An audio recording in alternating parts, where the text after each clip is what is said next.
Good morning. This is an authentic conversation, our second podcast. Today is Saturday, December 6th, and I am Sonny Hamilton. I'm here with my co-hosts, Darren Hamilton and John Walser. And today we're going to cover several topics. One of them was a follower suggestion, was talking about same-day voting, paper ballots, and talking about photo ID to vote. We're trying to take what you guys ask us and be serious about it and do some research and make sure that we're trying to be informed. Now, does it say or mean that we are 100%?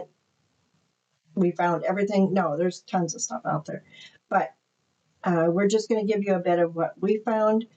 You can go do your own research. And if you have more information you want to share with us, we'd be happy to receive it. But this is just our take on it. And I think it's safe to say that all of our subjects, correct me if I'm wrong, that we're talking about today are all subjects that followers requested us to cover. So we do really enjoy you guys asking these kind of things because it gives us a direction that you guys are interested in hearing about and hearing our take on. So. Right. And so we're really still new at this. We're trying to look at our cameras. we're talking to you guys. While having a conversation. So we may be turning every now and then looking at each other, but we're going to be trying to talk to you and so that you guys feel like we're actually having a conversation with you, because that's our whole goal. So to do with this, same day voting, paper ballots, and photo ID. So Darren and I got on our last election, we got our mail-in ballots submitted on the day that it was due. And we thought, okay, that's good. We're good. Yeah, we should have got it in sooner, but that's when we got it in. Well, we both got notifications from the election board or whoever the local people are that, sorry, yours was late, so you don't get counted. So that's what's happening here in our county. And I don't know if that's happening throughout. We're here in Washington State. I don't know if that's happening everywhere, but that's what's happened in our county. So we screwed up. And we have no idea. I mean, I've never obviously lived here forever, and I've pretty much done mail-in ballots since as far back as I can remember. And I've always liked them because I remember being a kid and it was kind of a hassle having to go. It was always cold outside or whatever. And so it was kind of a hassle to go down and go to the booths and vote. But I've never heard of there being special drop boxes that we're supposed to be dropping them off by a certain time or any of that. So I don't remember ever getting the letter before in regards to our vote not being counted, my vote not being counted. And I can't imagine that I haven't been this late before because I'm usually not real great at getting that stuff done in a timely fashion. So with that being said, our first thought was, is it because we're conservative that they could see, who we voted for? Or was it that they actually changed the rules here? Now, that we have not confirmed, but we think they probably changed the rules here that you have to have it in on the day. We were in a blue county, so could it be that we were targeted? Possibly, but I don't think so. We're in a blue county, but they would also know from the addresses as to the odds if you just went off of straight odds, because Pullman which is Washington State University, that's what turns our county blue. So anything, most of the outlying areas are red.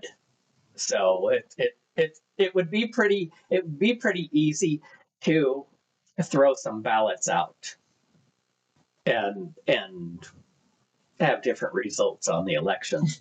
That's possible. That's possible. We haven't actually researched that to find it out, but that was one of the things that we found. But that's a good reason, in my opinion, to vote in person on the day, is that then you get counted. Another side note on there that's interesting, my ballot, I can't remember how long, but it's been a long time, at least since I've been back living over here, which is, I don't know, 10 years roughly. But I don't remember if when I was in Yakima, if my name was misspelled on my ballot or not. But my ballot, my signature never matches my name on the ballot. And I've tried getting the name changed before, and finally I was like, oh, this is stupid. So I don't bother changing it. But yeah, that is probably pretty important, especially if they start. Yeah, if they start, then we'll get it figured out. But. So with that, there was a little meme that we found that Elon Musk posted out there that somebody else had posted, but he reposted it. And it says, reminder that the people who are against voter ID, they wanted you to show vaccine papers. So why, that's another topic if we want to get into it, but that's the thing that we found is that, that's a meme, but yes, there are people who are against voter ID, and there are people who wanted everyone to show vaccine papers. When it's a subject that's important to those in power, then it makes a lot of sense to them. But when it's not a subject that's important to those who are in power, then I don't need it. So, any thoughts? I live in the same day voting state. I'm Idaho, so okay. I go down to the fairgrounds and vote. Yeah. And so that's that part. Then we searched. I searched AI, and again, you can search all kinds of different things. You can find all kinds, but we're living in a world where AI is like our reality, right? So I searched AI regarding voter ID laws, and I'm going to read this as that it says voter ID laws in the United States are laws that require a person to provide some form of official identification before they are permitted to register to vote or receive a ballot for an election or actually vote in elections in the United States. So through this, I found out there are 10 states that absolutely require photo ID, and they're very strict. There's only 10. 10 out of 50. Yeah. That's crazy. Then there are, I didn't really count them, but there's probably, I'm guessing, about 20 of them. Maybe I'm off by a couple, but who require photo ID requested, and Idaho happens to be one of those, that is requested, but it's non-strict. I'm guessing if a person came in and said, I refuse to show my photo ID, they would allow them to go ahead and vote anyway, because Does it say anything in there about like a light bill, yes, utility bill, yeah, something to prove that they've been in the state? And I was getting to that, but I didn't quite get there. But then there's other states, and I only counted like 3 of them that say they're strict on requiring a non-photo ID, some sort of. Oh, so they require a phone bill or something like that. Something. And then there's probably about 7, 8 states that require Actually, they have no photo ID requested, and it's non-strict. So, and then there are 1, 2, 3, 4, 5, 6. I don't know, probably about 10 states that no ID is required whatsoever to vote. Ironically, is it safe to say that those are blue states? They're all blue states. Oh, All well, of them. that's just Yeah. Yeah, they're all blue states. But that's the thing that AI said. Now that's nonpartisan. That's AI. That's what AI said. So I'm just going off of AI. And there's a thing called HAVA, HAVA, which is Help America Vote Act of 2002. And another thing that AI found for me is that it requires first-time voters who registered by mail and have not previously voted in a federal election or in the state to present some form of identification to the appropriate state or local election. This goes to what you were saying, John, is that the ID may be either current or valid photo identification or a copy of a current utility bill, bank statement, government check, paycheck, or other government document that shows the name and address of the voter. So it has to match their voter registration. So that's one of the things. There's a lot more in there, but I'm not going to go into it.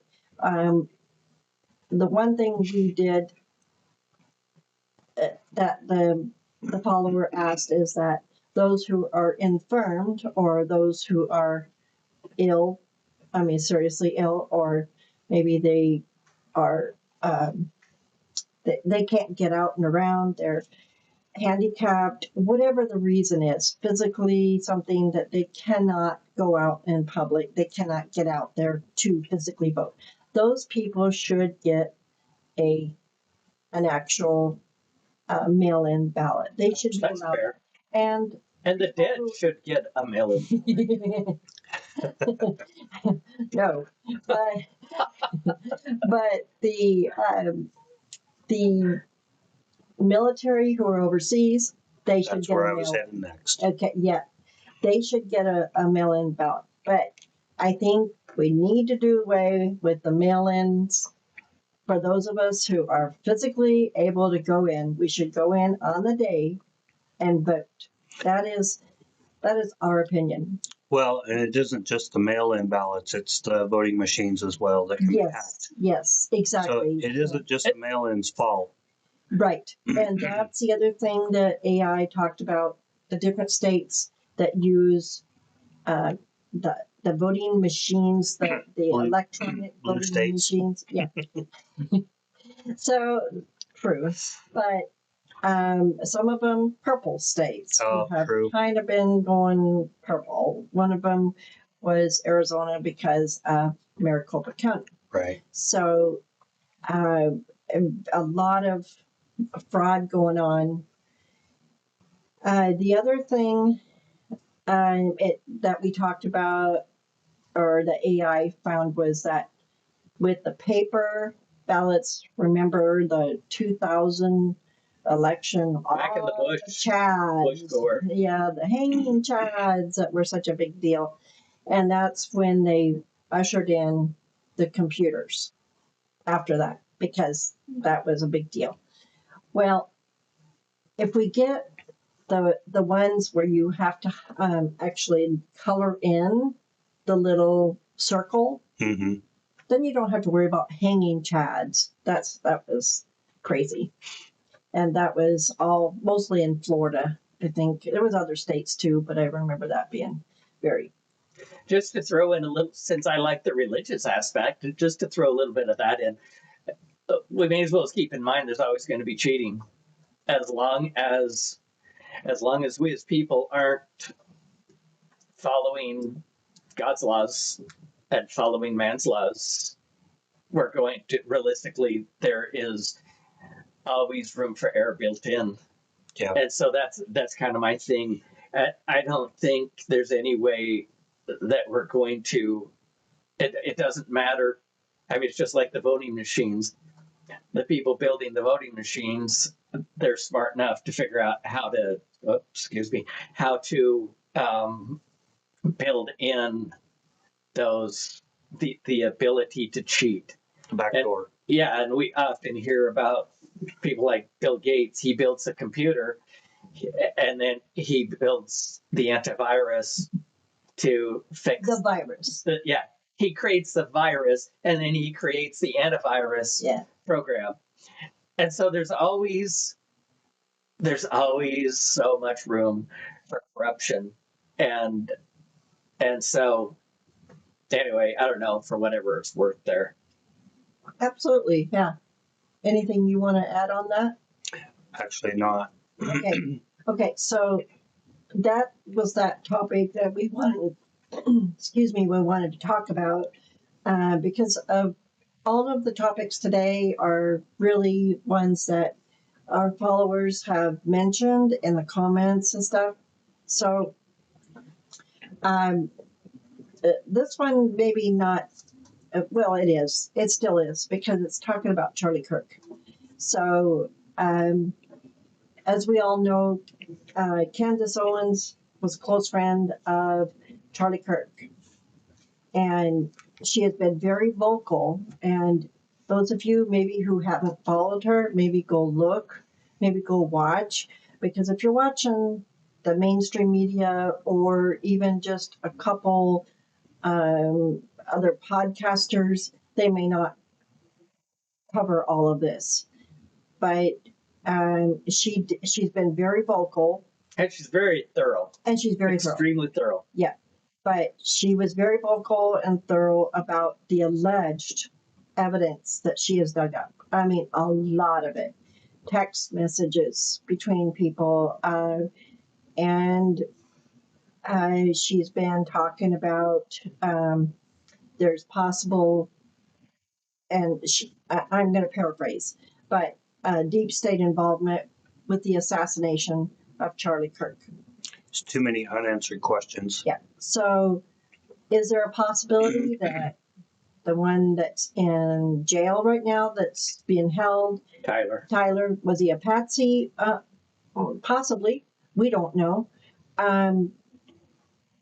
We would hope not, but that's been happened so many times in our history that it wouldn't surprise us if it was.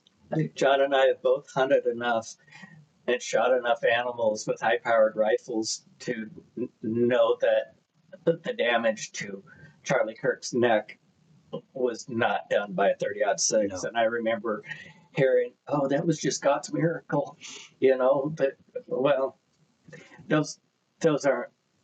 I mean, God's protection is a miracle, but a neck stopping a 30-06 bullet is just irrational. Yeah. So there's just too many things in regards to that whole subject that are irrational, and it's not popular.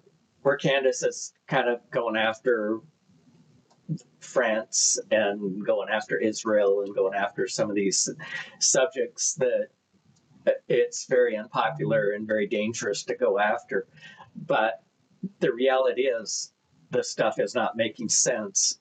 And so anytime you stand up for truth and start seeking answers in regards to truth, we'll get into some of this later, but even when you do it on a religious standpoint, you become the target, you become the bad guy.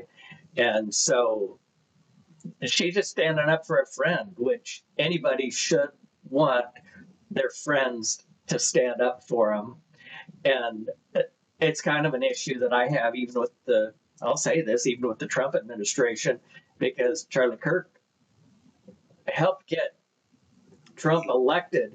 He was really close personal friends with Eric and the Trumps, and it just seems like there really should be a little bit more effort being put forth to discover if this Tyler really was a patsy, who the real killers were. But there just doesn't, it just feels to me like there's some real powers to be out there that Trump isn't even wanting to take on. Or somebody. We're not accusing anybody in particular. No. So It's just we're looking for answers. yeah, we're all looking for answers. So the one thing that has happened with Candace is that she's had, and she's not the only one, I know that, but she's had serious death threats made against her. And I have where- water still. okay. Go on. She's had serious death threats made against her, and so she has publicly posted out there on her podcast that she is not, and she is very emphatic about that. I am not suicidal. And so she is saying, because she's revealing so many different people and different things that are going on, that she has taken the evidence that she has dug up, and she has assimilated it to so many different people that if something happens to her, that it is to be released publicly. And that is something that we all need to probably take into consideration. And we've even talked about that. Anybody who is calling out strong, powerful things in this country or in this world, well, you might be subject to death threats and Retaliation. yeah, exactly, right. I look at what Candace has done. That's kind of her red button to her nuclear bomb. And because she has stuff dialed in, I've listened to a lot of Candace, and I've never seen her not be able to back up in writing what she's accusing people of. She's a bulldog. Yeah, she is, and she's unafraid. She has basically stated that the only one who could stop her would be her husband or Erica Kirk to tell her to stop, and neither have told her to stop. So she is going forward with, and not that they're just like, telling her, they just haven't publicly spoken up and said stop, So, but she has said that if she were to meet with an untimely death deemed a suicide, that the stuff would be revealed.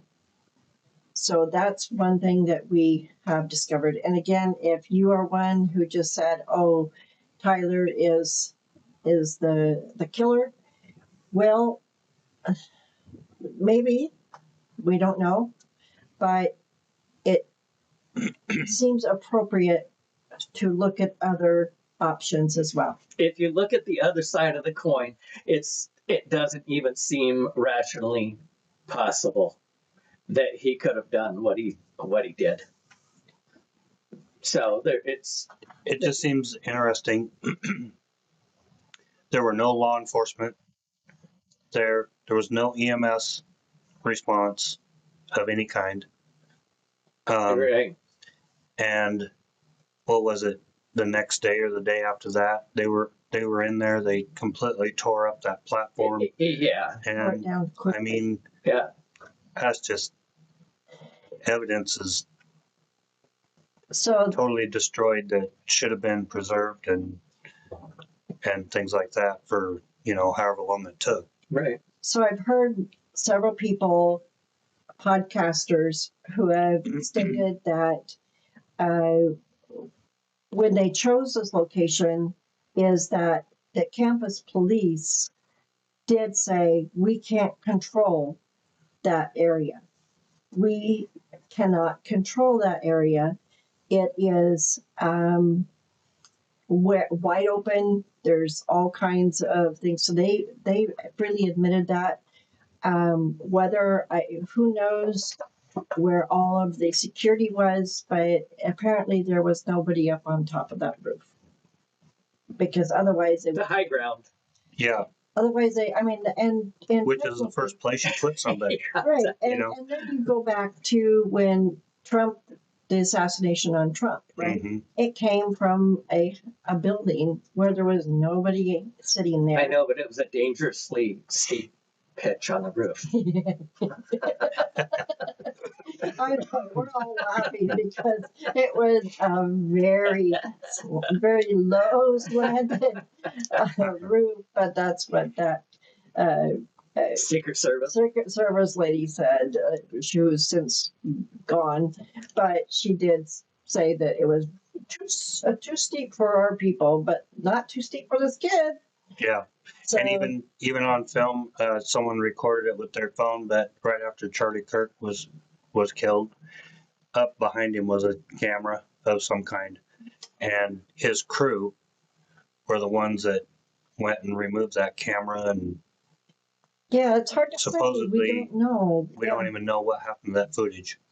Well, I have watched stuff where Turning Point USA has said that they have turned over those cameras to the FBI. I don't know. That's what they say. We don't know. The FBI, of course, as we know, they don't reveal, at least in this administration, they don't reveal the different things that's going on and the behind the scenes. They don't reveal anything that's going on. They don't tell you anything. They don't tell you we're going to go attack, do this, do that. They just go do it. Yeah. If they're going to go, like when Roger Stone was arrested, back in the Trump's first term, I think it was his first term. Anyway, when he was arrested, it was either CNN was there. They already, how did they know? They got a tip. Yep. Yeah, how did they know? So the FBI was obviously, somebody there was busy communicating all kinds of stuff. So those kind of things happen, right? But so those are things. Don't take our word for it. Don't take our word for it. Go research it yourself. Go watch Candance Owens if you're interested. If you trust that the government is telling you the truth and always tells you the truth, well, that's your right. You have a right to trust whoever you want to trust. We personally do not just trust government. I speak for myself. I do not trust government just explicitly. I think we've all made it pretty clear that Yeah. there's very little. Yeah. There's very little that I So- trust in regards to just because you see too much corruption, manipulation, all the stuff that I've mentioned before. Mhm. It's even I struggled to even trust the FBI because it just seems like there's a lot more they could be doing to clear things up. And even though I understand there's active investigations going on, it just feels like there's a lot more that could be done, could be shared. And so anyway, So anything you want to add on? I think the monster's a lot bigger than what was anticipated. yeah, I mean, Sonny has mentioned the deep state, and the deep state, to me, it's this kind of underlying thing, and it is. You can see that it is all over the world. Mhm. I personally think that it's a force that I don't believe that the deep state is a force that has a man leader per se. I believe there again, we're not fighting a battle against powers and principalities, or we are against powers and principalities. There's a darkness that the dark agenda has been the same agenda since time began. And so even though we're supposed to be led by the Spirit of God, the spirit of darkness, Satan was cast out of heaven because he was a fallen angel, but he was trying to compete with God. It was that power of darkness So the dark spirits, I believe, have an agenda, just like the Spirit of God has an agenda. And I believe the deep state is so in unity because they're following the same leadership. And I think that's why it's so important for those of us that are wanting to be against the deep state to be following the correct spirits, because those spirits are going to guide, because that is exactly what spirits do. They guide. And I think that is why there is so much unity throughout the entire world regarding the deep state, because it's being led by the same spirit. Yep. So, What I read to you earlier. Yeah. I'm going to read that. Okay. So this is in this Declaration of Independence. You all should go get one. The Declaration and the Constitution together address mankind's most basic political questions. Resting on a firm moral foundation, they articulate the first principles of political organization. Thus, they were meant to serve not only the 18th century, but generations to come, which would face the same basic questions, whatever their particular circumstances, whatever their state of material progress. Because the principles of the founders articulated transcend both time and technology, they will serve us well as we move through the 21st century, if only we understand them and correctly apply them well. In the end, however, no constitution can be self-enforcing. Government officials must respect their oaths to uphold the Constitution, and we, the people, must be vigilant in seeing that they do. The founders drafted an extraordinarily thoughtful plan of government, but it is up to us, to each generation, to preserve and protect it for ourselves and for future generations. For the Constitution will live only if it is alive in the hearts and minds of the American people. That, perhaps, is the most enduring lesson of our experiment in ordered liberty. amen. That's great. And you're right. Everybody should go get a copy of the. Can you show that again? Absolutely. So, the Declaration of Independence and the Constitution of the United States of America. Everyone should have it and should know it. Now, those of us who are our age, I mean, we went through school, we had to learn that. Did we retain it? I don't know, but if not, still need to know it, because here we are, however many years later, for each one of us, that we are in the middle of a constitutional crisis. Mm-hmm. The thing that I find interesting with it, though, you've got the left that they're complaining about the right not following the Constitution. You've got the right not complaining, or the right complaining that the left's not following the Constitution. So just like the Bible or anything else, it's the interpretation. Everybody is interpreting it a little different, it feels like. Yeah. They're interpreting the same word and getting a completely different meaning. Yeah, and I don't think the founders of our Constitution meant it any other way than one way.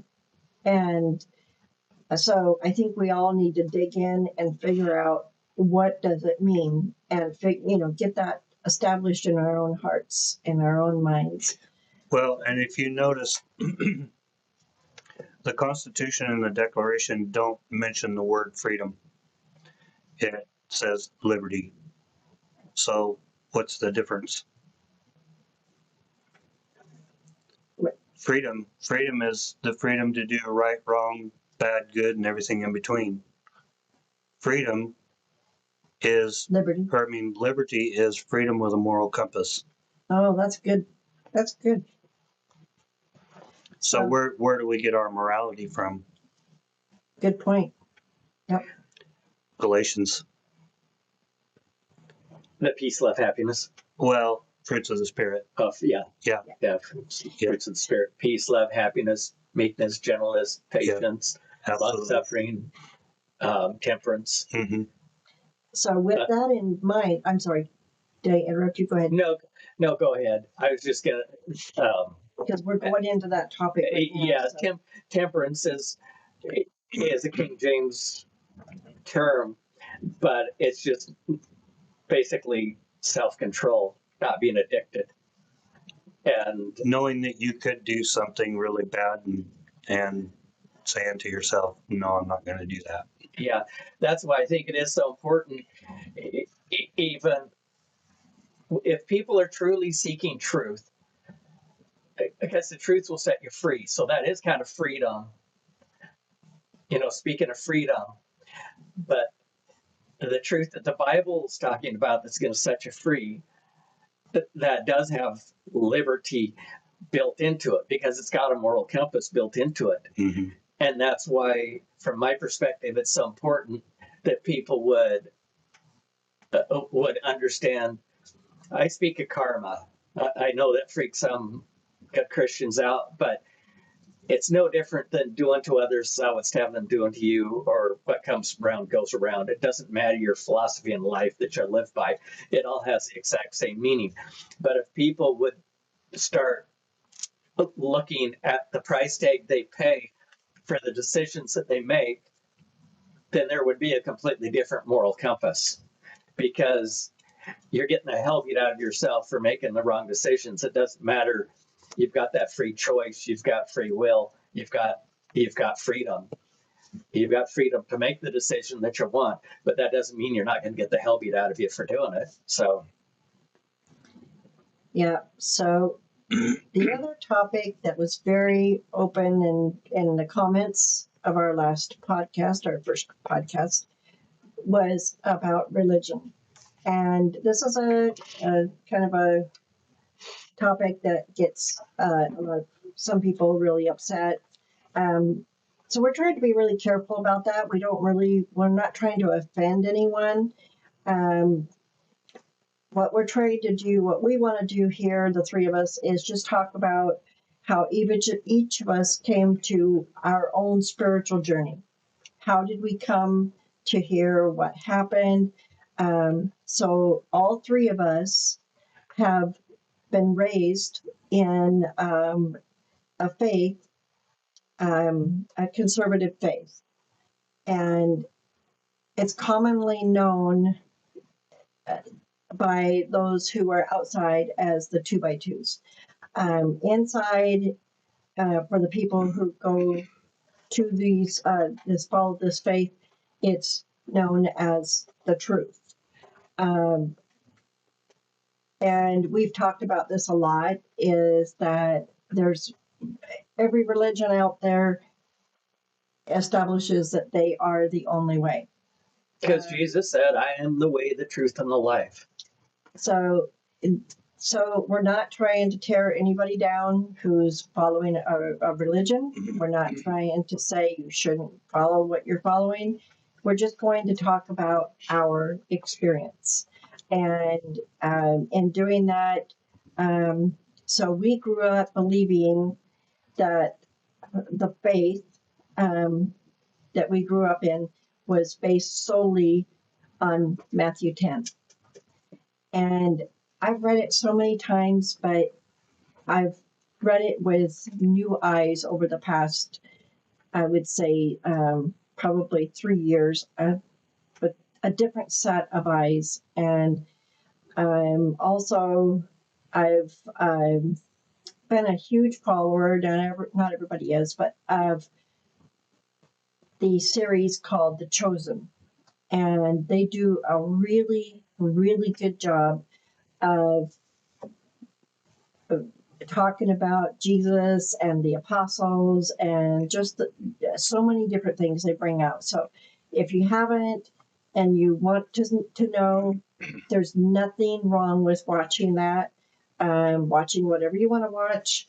But they do a really good job of, in my opinion, of following what the Bible says. Now, does that mean that they're 100% right? No, because they take some liberties in the artistic liberties, which they tell you right up front that they're taking artistic liberties. So that's just one thing. But on Matthew 10, so with the new set of eyes that I have looked at that, I read it, I was reading it to Darren yesterday, and he was like, I don't remember that ever being there.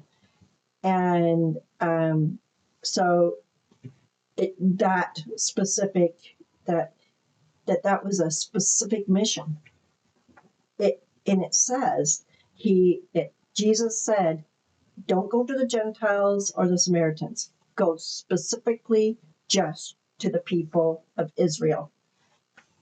That was one mission that he sent his disciples out. He sent them out two and two to different regions, and just to the Jewish people to tell them that the kingdom of heaven was at hand. It had been talked about throughout history in the Bible. The different what do you call them? The prophets had talked about that and talked about Jesus, but people thought it was going to be some king, this special guy that was going to come and he was going to be this wonderful person. Well, it was a lowly person. They didn't expect that. Carpenter's son. Blue So, collar. and the people of Israel seriously believed in the prophets, and they believed in the Son of Man coming, but they did not believe Jesus was that Son of Man. But anyway, so I just wanted to establish that, is that Matthew 10 specifically talks about a mission just to the Jewish people. It was not to include the Gentiles or the Samaritans. And they were to heal the sick and cast out devils, just as Jesus had been doing with the disciples. All of which our faith didn't believe in. And honestly, most faiths that's true. Don't believe in. They're focused. Most faiths don't believe in healing or casting out demons. Devils and stuff. But which ironically was Christ's ministry. Right, it was his ministry. And that's something that we can do ourselves, but we have to do a lot of work within ourselves to do some of that stuff and heal some of our own things, and cast out those demons that want to kill us, right? So that's just my thought. Now, do you guys have something else you want to add there? I don't know that. Okay. I don't know that I specifically do more than what I All say. right. So again, we want us to talk about, because in the comments, some of the followers who who have left called the way that we grew up, the faith, a cult. So we do not specifically call that, us three are not calling it a cult. So Darren had a really good description, and I would like you to go into that. We talked about this earlier. Could you tell the audience what about the cult that you have discovered? I've always been very uncomfortable with calling it a cult. It just feels really victim to me that we were in a cult. Well, I walked away, and there was, and we'll get into this, but nobody forced me to stay. I didn't, I didn't have to walk down the gravel road that we've heard, like Hutterite stories and whatnot, where they had to walk down the road in the middle of the night and somebody that was on the outside pulled up in their car and they jumped in and drove off. There was absolutely zero of that. And so anything can be considered a cult. I mean, people call MAGA, those who are in MAGA, it's a cult. To me, they call a cult anything that has a strong leader and people basically blindly follow. Well, that is the government. That is the Catholic Church. That is the Mormon Church. That is the church we grew up in. That is, you name it. Right. You name it. It's a cult. But we're never going to bring people on board and have open conversations if we're inflaming those who are still in. And that's why, like Sonny was saying, we're not wanting to make people, we're not wanting to bash. I mean, I think it's safe to say I probably have stronger feelings towards religion than John and Sonny do, but I'm still not bashing those beliefs because it's where everybody is in their journey. And also, I know I've talked with some family members. I don't want to go into who they are, but I've talked to some family members because I haven't actually gotten their okay to talk about them. So, who we've talked at length that we do not regret the way that we were raised. Maybe it kept us out from getting into so much of a mess. There was things we could have gotten involved with, things we could have done. So we don't regret it. That's just for me and my family members who I've talked to. We don't regret the way we were raised. That doesn't mean that we want to follow it still, but we don't regret it. And so just putting that out there. So, and those who follow it and love it, we are not trying to take anything away from you. Just putting that out there. We're not trying to take anything away from you and your love of the way.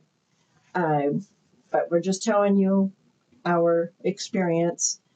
And again, we're not bashing anything. Right. And we're not saying that anybody's going to hell. Right. We're not saying that. I mean, we just want you to question everything. Right. Question everything. Even what we say. Right.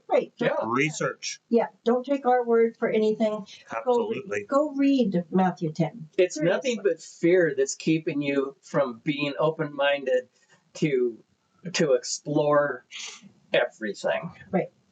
So each of us are going to talk about our journey, and I'm going to talk about mine first. I've been doing a lot of talking, but you each are going to get your turn. So and so everybody doesn't. I think we're talking as much as we all. Sorry, you're the one that has the organized thing all written. Yeah, I got it all written down, so I have to have stuff written down. So I know. But so I keep on track so that we don't go over or whatever. So, so in the last podcast, I talked about how I left the way three times, and so the faith is what I'm talking about. So the first time was from 1991 to 93, and I was out. If you know anything about the faith we grew up in, people wore their hair up, and women wore dresses that were knee length or below.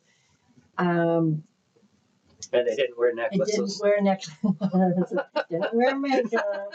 Didn't have their hair cut, didn't have fingernails painted. Yeah, so those are things that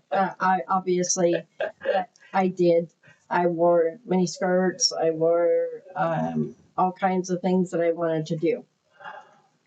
Well, then I came back to the faith in 93 and was there until about 2012.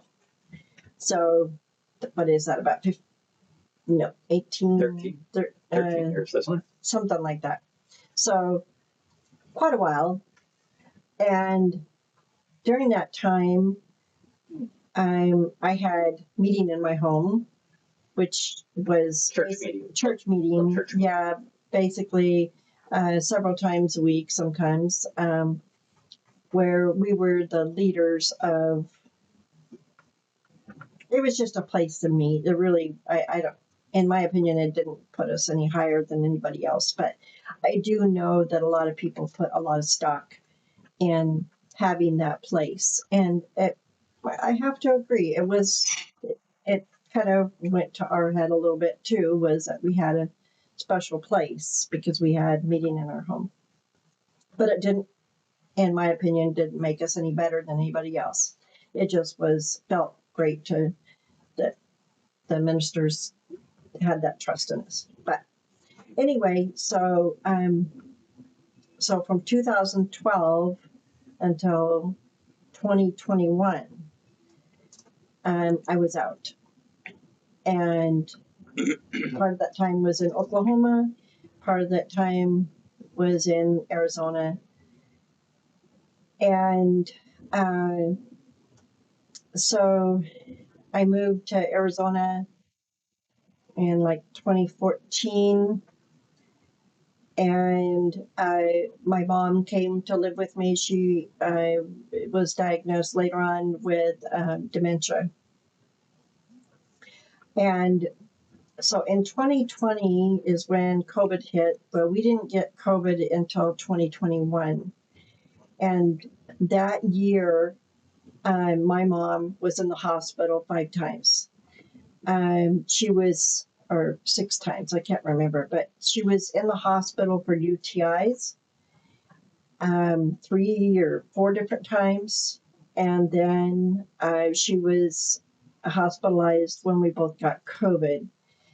And then we both survived COVID, and then she got a bowel obstruction. And she survived that, but her little body was just worn out. So it was just too much for her. And but during that time that my mom was hospitalized, I was at home and I was very sick and running fevers. And I've told this to a lot of people. Some people didn't believe me, but that's their right.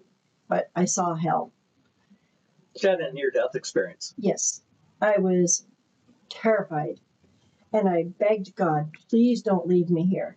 Please do not leave me here. And God kept saying, be a warrior for truth. And I'm like, what the heck does that mean? I have no idea what that means. Well, again, if you know the 2x2 faith, those that are in, it's always been referred to as the truth. So in my mind, that was the only thing I could think of is, okay, God, if you promise you won't leave me here, I'll do whatever you tell me to do. So I went back to the faith because that's what I thought that God was saying. And maybe it was, I don't know, but over the years, I've questioned, what does that mean? What does that mean? What does that? I didn't know, but I was like, well, truth, be a warrior for truth. Maybe that's what it meant. And then, so I went back, and then in 2023, there was a terrible, which was in the comments as well, a terrible thing that happened within the faith, prolific CSA, which is child sexual assault.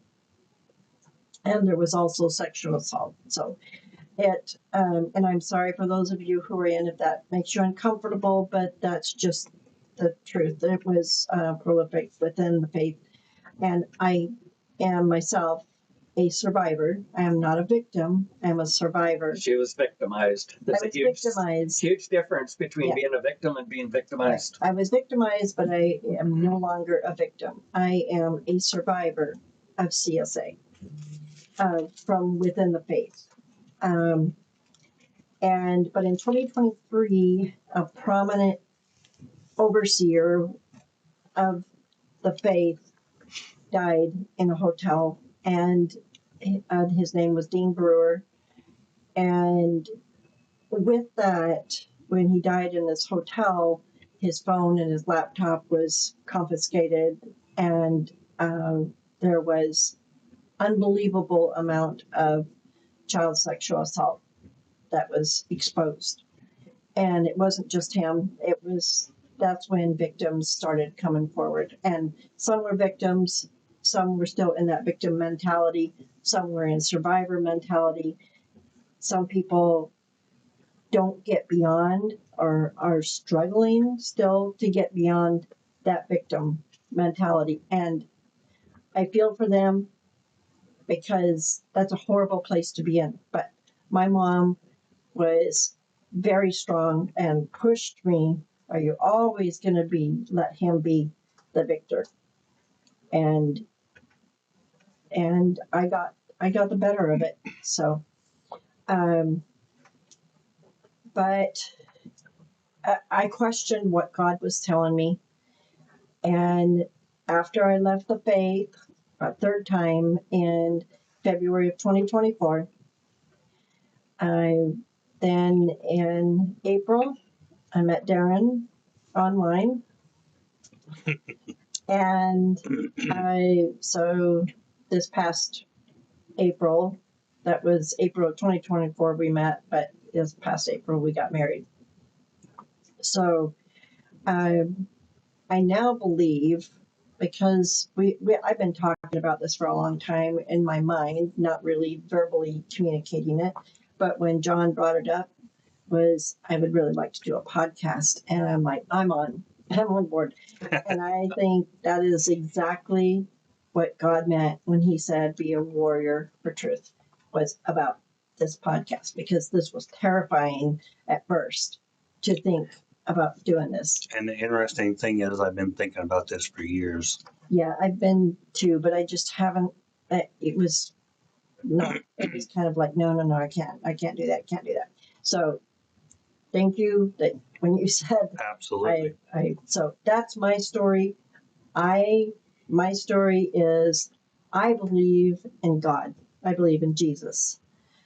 I follow Jesus, but I don't believe in, this is just for me, not for you out there, not necessarily everybody's on the same page, and that's okay. But I don't believe that any certain church is the only way.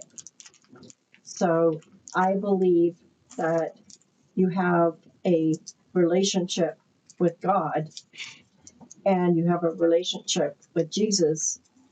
And when we're sitting around here, it even says in the Bible, where 2 or 3 are met together, there am I in the midst of them. This is fellowship. So I believe this is fellowship right now. So this is one of the things that I believe. So this is my journey. I am a follower of Jesus Christ. I am a follower of God. I believe in the way that Jesus taught, but I don't believe it goes to just one church. So that's it for me. When Sonny's friends, who have become my friends also, left last weekend, as they were driving off, I looked at Sonny and I said, this is my church. Because, that's a comment that I often make, because when we just have our family, our friends, ones that we can actually share with and have fellowship with, because we can't have fellowship with everybody, because everybody's not on fear, keeps everybody from being on the same page. But when we have these friends here in our home, or when we're with John or whatever, we're able to have fellowship. And it's like, this is my church, because as Sonny was saying, where 2 or 3 are met together. You don't, that was something that people often said to me was, well, we're supposed to assemble together, meaning you're supposed to go to church. But if you really look at it, it's no, you're not just supposed to go to church. You're supposed to assemble together with those who are seeking truth.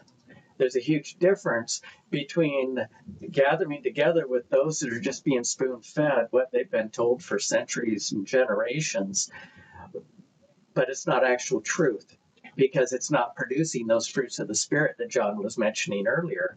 That's how you know if it's truth, if it's producing those fruits. And so that's where I had to come. But that's my journey. And so I guess I'll get into that, because my journey started basically with a train wreck marriage. That's what I believe. We're all going to get desperate, and sometimes it blows my mind as to how desperate people get, but they're not yet seeking answers. They're still just going down the same path that they've been going down. And I often use the example, if we go down here to the end of our road and we take a right, every single time we take that right, we're going to end up at a certain place there at the fairgrounds, and then you've got to make a decision again. But if you go out to the end of our little gravel road here and you go left, you're going to get to a little town named Endicott every time. Every time. If you stay on the same exact road that you're on, if you allow your fears to keep you on the same road that you've been on, it's going to lead you to the same place. And that's where I think our country is, our nation is, our world is, even our churches are getting. Church numbers keep going down. When you have little blips in the road like 9/11, they'll come up and then they go down again. Then you have a Charlie Kirk happen and it goes back up a little bit again. And then, but the reality is people are not finding their peace, love, happiness in these organizations. And there's a reason that people are not. And that's where I had to get. I absolutely loved our church meetings. I would listen to the church conventions when I was working. I loved going to the gospel meetings. There'd always be summer breaks when it was time for the church conventions, the 4-day church conventions, and the gospel meetings had stopped. Like right now, special meetings are going on within that church. So I know the gospel meetings aren't going on. And when I was a kid, I loved it when those times would come, because it gave us a break from having to go to church every Sunday afternoon or whatever. But I got to that place where I absolutely loved. I voraciously took notes, and I loved convention. I loved special meeting. I loved going to meetings, and I loved the workers. And but then when my marriage was so horrible, and I'm not blaming that all on my ex either. It's just they're getting fears. But I was seeking answers, and so I would go to the ministry because I thought that was what we were supposed to do, which now was probably my biggest mistake, ever going to the ministry for anything. But that's where people go. I remember when I was in the funeral business, I only have to check with my priest to see if cremation is okay. But why don't we make our own decisions? But we're kind of trained not to make our own decisions. So anyway, rabbit holes.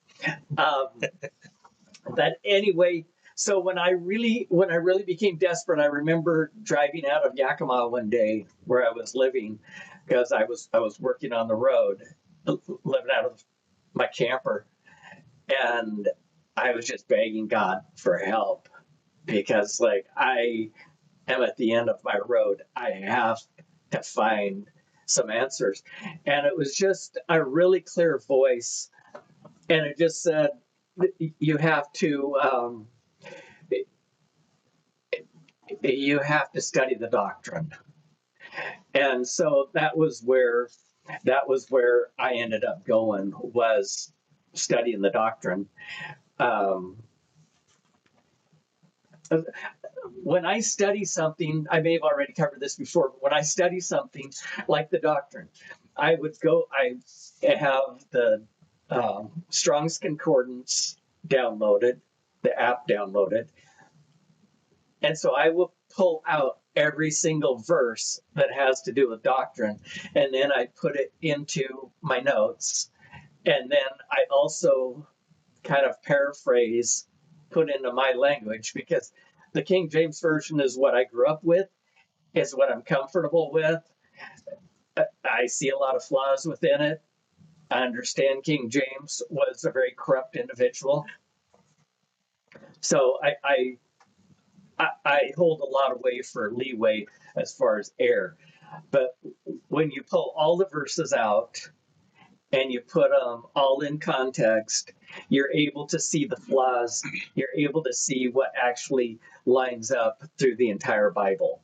And so for me personally, that's an easier way for me to find truth within the errors, is when you line it all up and you see what holds water and what doesn't hold water. But when I got to my dairy that night and I pulled my notes, because I'd already studied the doctrine, and so when I pulled my notes and I started reading through all the different verses, I hit this verse. I actually pulled the plug on going to church January 14th of 2013. But I hit this verse, excuse me, my voice is going on me. But it's Hebrews 6:1-2. Therefore, leaving the principles of the doctrine of Christ, let us go on unto perfection, not laying again the foundation of repentance from dead works. So there's 6 parts of the doctrine of Christ. So 1, the foundation, or the repentance from dead works. I had absolutely no idea what that even meant. The second thing was faith towards God. I didn't really know what. Now, you got to understand, I'd been going to church faithfully for 40 years. There were some stages of my life where we went to church 5 nights a week. Some of you that grew up in the same area that I grew up in, you will remember who the minister was when that was happening. So, faith towards God. The third part, the doctrine of baptisms. I had no idea what the doctrine of baptisms was. Laying out of hands, I had no idea what laying out of hands was. And resurrection of the dead and eternal judgment.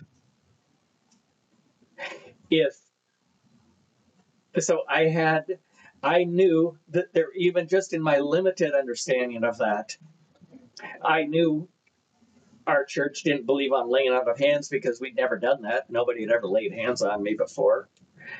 Except for your parents. Yeah, except, yeah, spanking my poor little bottom. Sorry, I had to put that in there. That's I had plenty of that. yeah. Sonny probably didn't. I did. I got it. So anyway, I had those verses like, well, I don't even know what most of this stuff means. And here I've been going to church forever.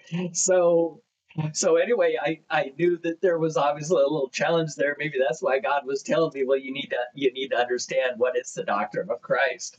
And then I came across the next verse that I came across that made me go, okay, it's 2 John 1 and 9 through 11. There again, King James version.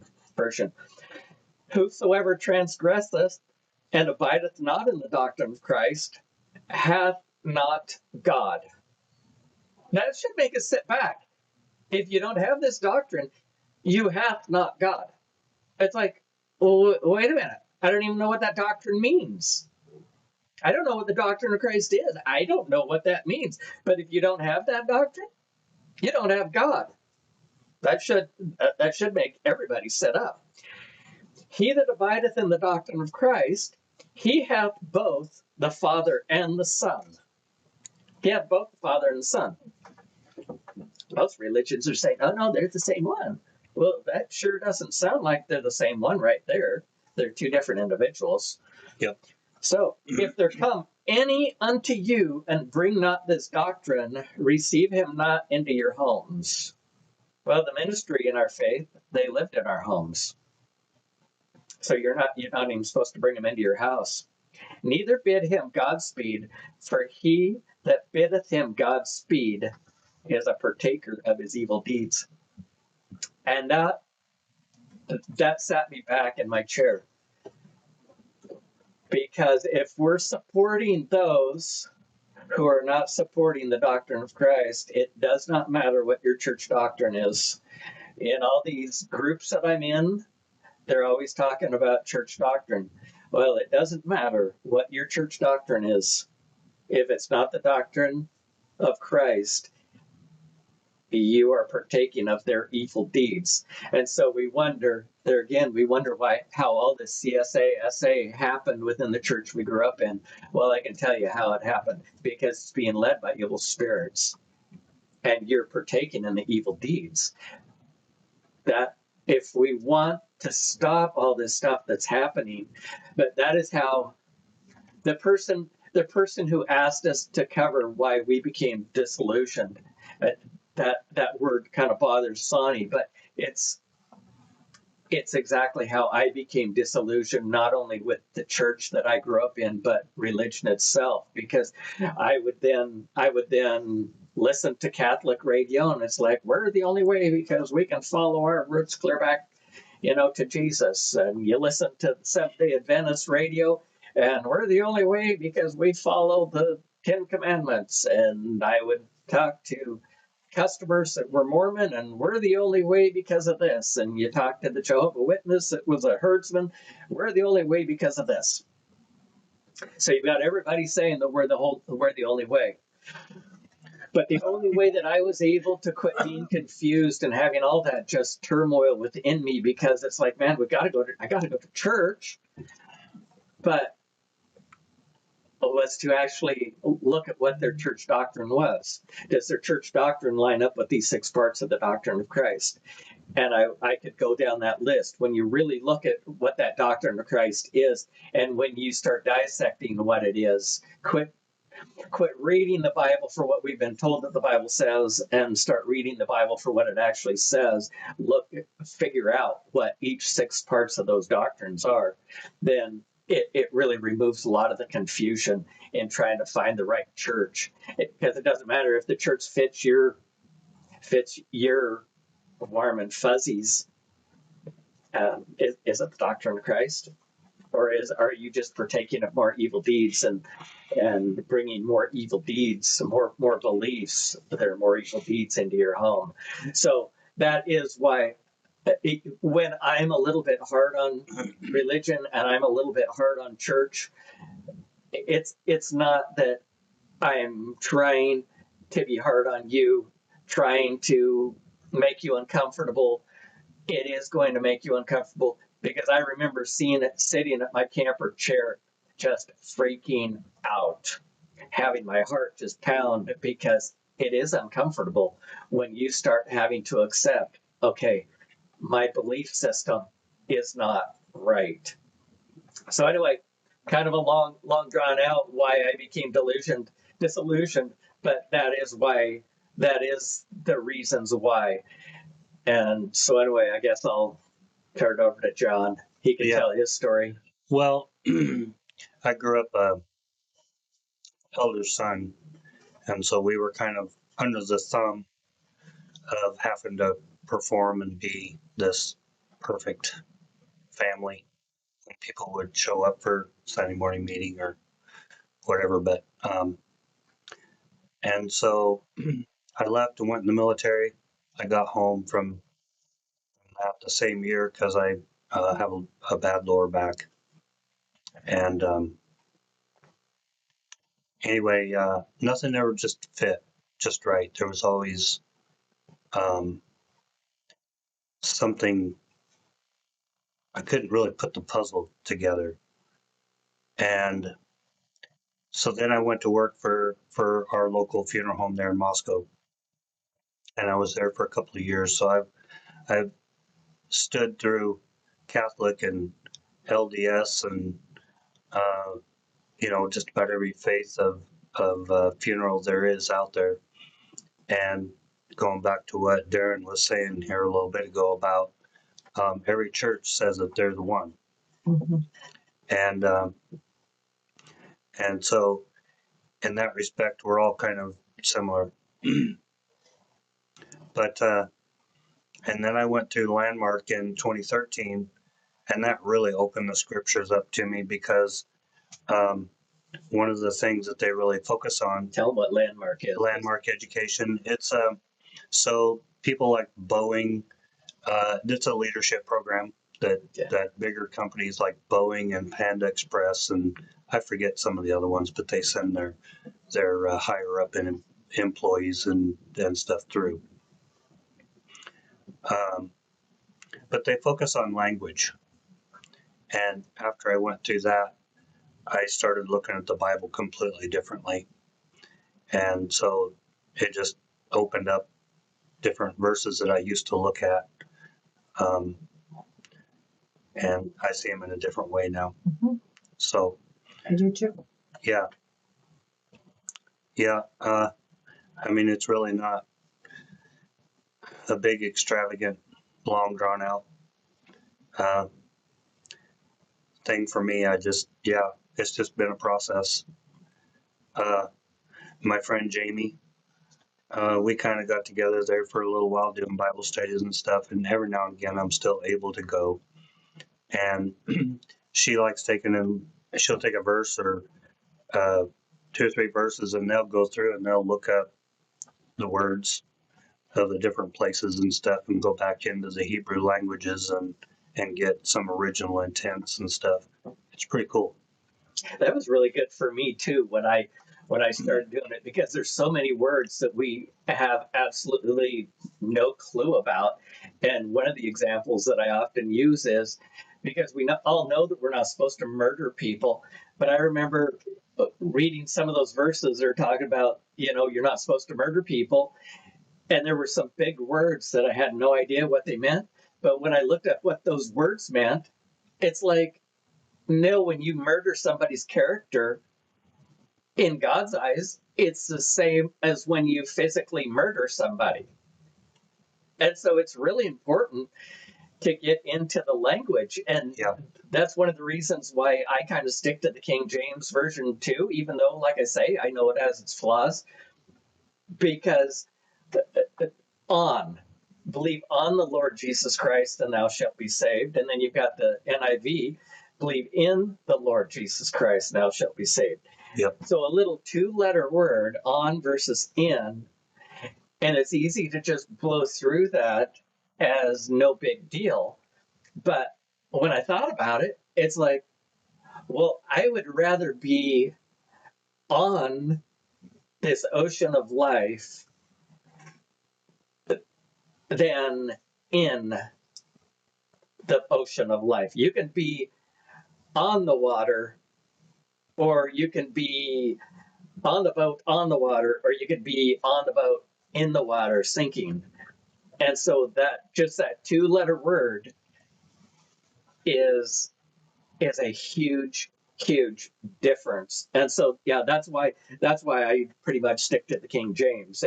I found that when we stick, go ahead. And I like the New Living Translation, only because it actually says things in a more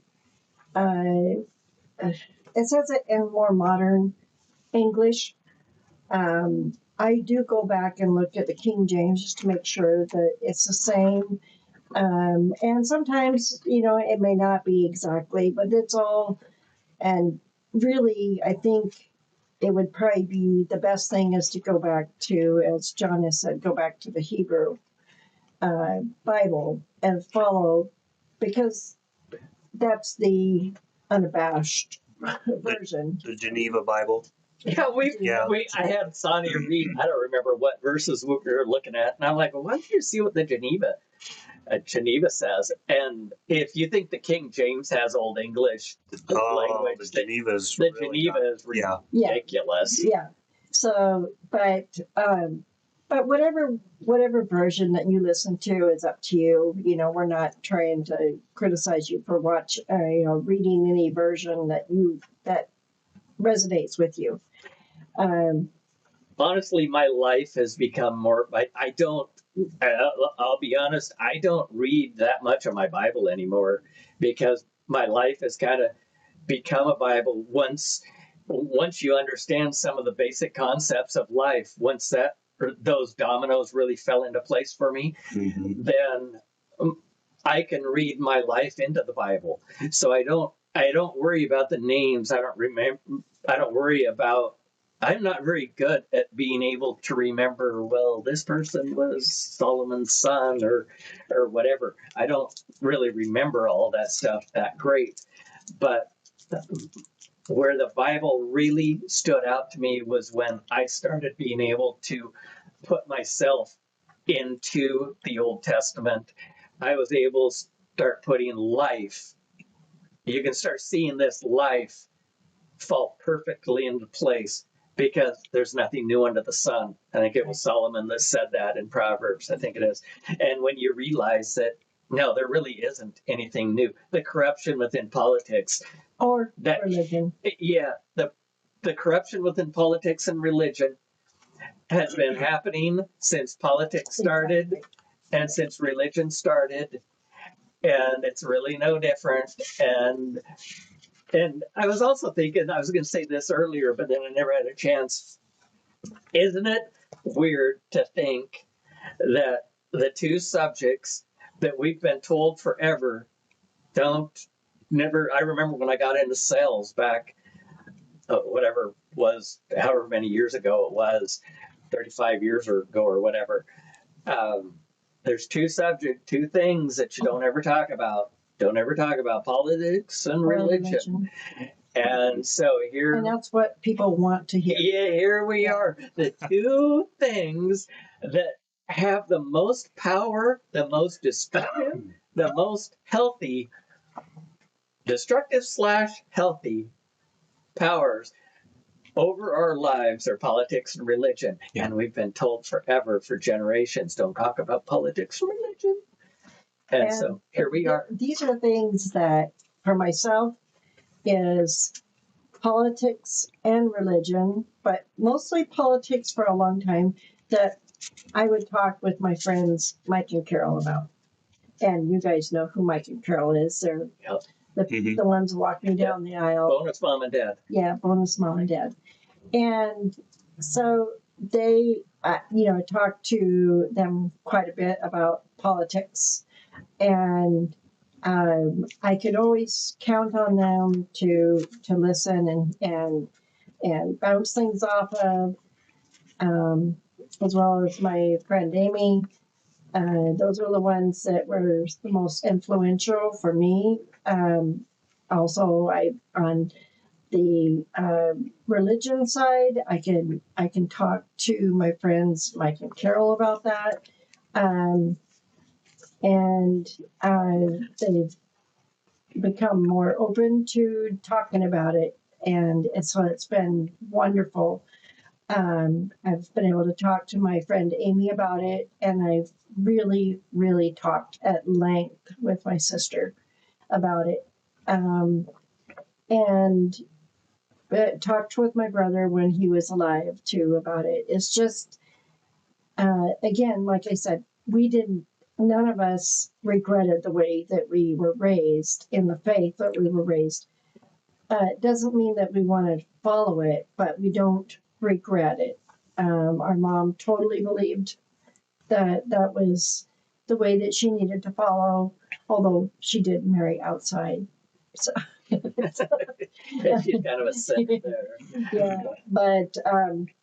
but his name was Daryl, which was close to Darren, so that's okay. Good guy. Yeah, so anyway, but those are the things that followers have been telling us they want to hear about. So we're covering that. Next week we'll have another topic that will, more topics that we'll talk about. And again, if you guys have something else you want to talk about, we've already gotten some that we'll put into next week. We can only do so much in the amount of time that we have. But we'll add them. I don't know which podcast, but we will try to add them as much as we can. And I apologize for my voice today. oh, Not feeling very good. Well, all of us were caught out in the rain up here, and we all kind of got a little bit of a scratchy throats and different things. That's why you're seeing us drinking water and stuff. It's because we all got a little bit of a bug. We took our ivermectin though. Yeah, we're faithful to take our ivermectin. So hopefully we won't get so bad. But so in closing, we want. Can I say something really quick? Yes, before. Yes. So, if you want to see how corrupt things are right now, go read the Declaration of Independence And the reasons why we left the British Crown will give you goosebumps because we're right there. Yeah. Okay, now you Yeah, can close. no, I agree. Now you can close. No, you're right. You're absolutely right. But in closing, and we've pretty much agreed this will be our closing probably for every podcast, because it goes back to our name, is remember, keep it real and keep it authentic. Gives me Absolutely. goosebumps. Well done. All right. Thanks, Goodbye, everybody. for See you guys. watching, and we'll see Love you guys. We really appreciate you watching. Yes, if you we made do. it to this point, man, we love you. And it is great. And I was going to say this with her bonus dad. He was our 100th follower. That just feels, That this is awesome. feels significant right there. Thank Yes, you, it does. Mike. Thank you, absolutely everybody. We are just so blown away with the amount of support that we've had, and we just ask you to continue supporting, because we feel like it's a necessary conversation to have, and for whatever reason, we've got the courage to. Yep, and we to have the love doing it. conversation. We love doing it. Yeah, we're just having a ball. So keep it real, keep it Keep authentic. it authentic. Love you guys. All right. Love you guys. Bye. Bye.